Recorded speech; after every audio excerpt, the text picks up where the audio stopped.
మనుషుడు అల్టిమేట్గా చేసే ప్రయత్నాలన్నీ దేనికోసం చెప్పండి?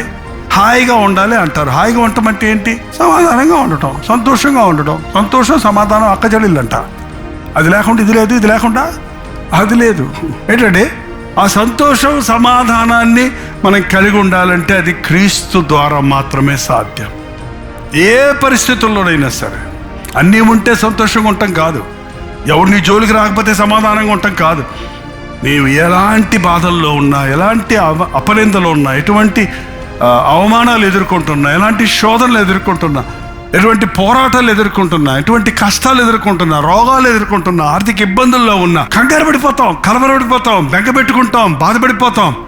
కానీ యేసు ప్రభు చెంతకు వెళ్తే ఆయన దగ్గరకు వచ్చిన వాళ్ళందరికీ చెప్పిన మాట సమాధానంగా వెళ్ళు. మన పాపం మనల్ని సమాధానం లేకుండా చేస్తుంది. ప్రభు మనల్ని సమాధానం ఇవ్వడానికి వచ్చాడు.